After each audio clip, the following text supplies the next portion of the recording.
I am Black, I am Asian. I would tell myself that every single day because growing up, people were telling me the complete opposite. I really just wanted to challenge colorism in our community and really celebrate the diversity of our beauty. With the platform that I have, I really wanted to just use it to talk about something that was important. Asia Jackson, hello and welcome to So Janelle. Thank you for having me. Thank you so much for making time. Here you are. Some people consider you goddess. Like you started a movement even before it was intense to talk about colorism, social justice, and injustices and all that stuff. Where'd you get this from? I'm a military brat, so I just grew up all over the place. I've lived in different communities. I've had experience with different cultures, and just navigating that world that I was living in kind of molded me into the person that I was. So I really wanted to share those experiences and share, how it was treated differently or treated the same in all the places that I lived in. And with a platform that I have, I really wanted to just use it to talk about something that was important. Let's backtrack a bit. It's also February, it's the love month, it's February, it's Black History Month. And so we're going to talk about all of that today on the show. Tell us about your parents. Yes, so I am Black and Filipino. My mom is indigenous Igorot from Baguio, and then my dad is African American. His family is from Louisiana, but he grew up in Carson. Oh, Yeah, okay. That's very close by. Yeah. And how did they meet? My dad, like I said, he was in the military, so he was stationed in the Philippines, and they met at a bowling alley.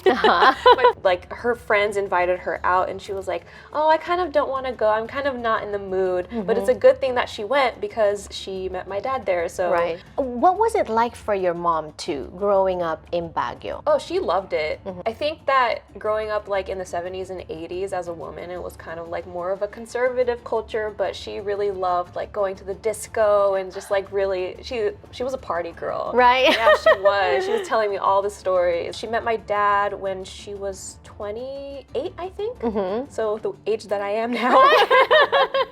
Yeah. Right. What are you getting from their stories? Being a biracial person, I really learned that as different as people are, we're also very much the same. I've observed, growing up how different they are, but how similar that they can be.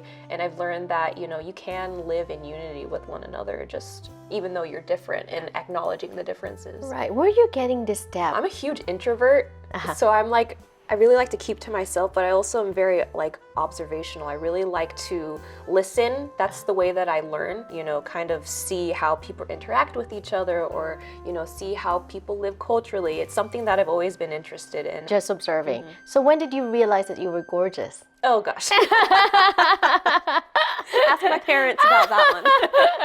Because, Filipino parents, it's not to be touted. They would say, but then they don't want you to think that you're pretty or whatever, because they don't want you to get a big head, or they would put you in place all the time. I don't know, my parents are very academic based. Like my dad has multiple master's degrees, so it was always growing up, it was always more of an importance on education, and they were like, "Oh, you're so smart, like you're such a smart girl." There was more of an emphasis on me being smart than aesthetics. What was it like being with parents who wanted the academics? You were in the dance team, and then acting, and then all that stuff. At the beginning, they were not very supportive. Like I said, my parents are they're college educated, and they were just like, "You got to go to college. You got to do this or do that." And this is the joke that you can be three things: a doctor, a lawyer,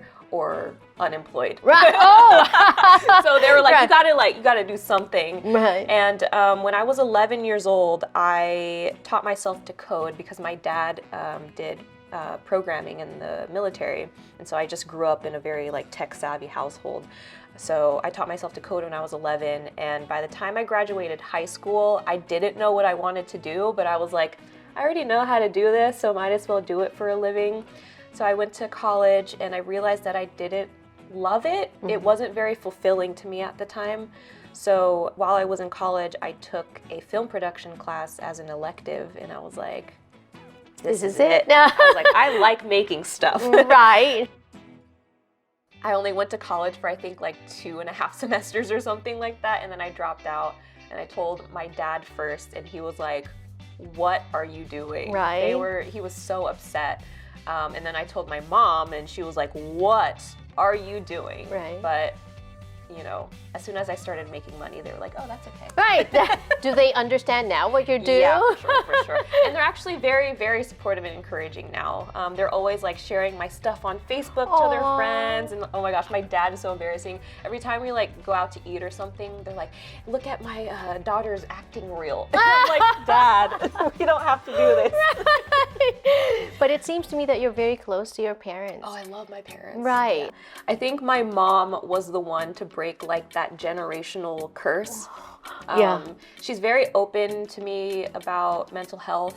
She's always had conversations with me about depression, and she just made me feel really good about what I was experiencing. She's also very open about, you know, social issues. I talk with my parents all the time about like politics and social issues, and we don't agree on all the things all the time, but it's really good to have that open relationship with my parents, and I'm able to speak to them like they're my friends, like they're my peers. Yeah. I love that too. And I think to me now, just in the last few minutes of getting to know you, you draw your strength from them. Yeah. What are the top things that your mom has always, like lessons that she's imparted to you? I think one of the biggest ones is to be unapologetically myself. You know, her being Igorot, you know, there's a lot of stereotypes about indigenous people in the Philippines, and she really embraced who she was, and she kind of passed that down to me. As a mixed person, I think every mixed person kind of goes through like that identity crisis, so to speak, but my parents were very supportive and very helpful with talking me through that as an adult, because I didn't tell them when I was younger. I don't think a lot of Filipinos of her generation tell this to their kids, but financial independence was a really big one. Yes. It was a really huge one. She was like, you cannot be financially dependent on another person, no matter if it's your dad or a husband. Like, you got to do your own thing. And I was like, oh, okay. Right. Yeah, so I think those are the two biggest ones. And I'm so glad that she taught me those things. I feel like I'm very level-headed because of those lessons. Also very confident. Yeah. Right. Yeah. Confident in your skin, confident in who you are, confident in what you can do.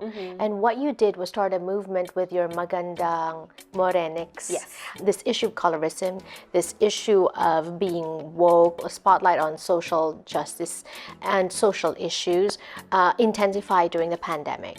But you were there years before. In 2016 was when you started it. What pushed you to do that? October is Filipino-American History Month, and so I wanted to find a way to get the community involved in something. I wanted to find my own way of celebrating it, but bringing the community in with it. I didn't want to just like go on the internet and be like, "Happy Filipino-American History Month, everyone." Right. You know, what does that even mean, right? Yes. And while I was like brainstorming everything, my brain just kept going back to when I was living in the Philippines and going to school in the Philippines, and I was, you know, bullied for having darker skin, you know, for being brown, even though I was like the same color as a lot of my classmates, and some of them were even darker than I was. And then I remember that when I moved back to the States, and you know, there's a lot of Filipinos in California, a lot of my friends in high school, like their moms would tell them, you know, don't stay outside for too long, you're going to get darker. So I knew that this was an issue that a lot of Filipinos experienced outside of the Philippines, because, you know, it just carried along with people when they migrated. And so I was like, we should be proud of being brown. We should be proud of our skin color. You know, there's a lot of diversity in Filipino beauty. We should celebrate that. So I created #Magandang Morenix, and I really just wanted to challenge colorism in our community and really celebrate the diversity of our beauty, because, you know, Philippines is a very diverse country. You know, we're not very homogenous. We have different features and different skin colors and different hair textures even. So I really wanted to celebrate that, because when I was growing up there, I wasn't seeing that on TV. It resonated with a lot of people, and it even went viral outside of our community. Yes. A lot of people from like Latin America and the Middle East were they really resonated with my story, and they were saying, yeah, in my culture we also have something similar. So I'm just really glad that something like that happened, and it was, I was amazed by it because I was just speaking authentically about my own experience. I had no like ulterior motive or agenda. I was just like, this is what I experienced, this is what I am experiencing, and I would like for it to change. And for some reason, so many people around the world really resonated with that.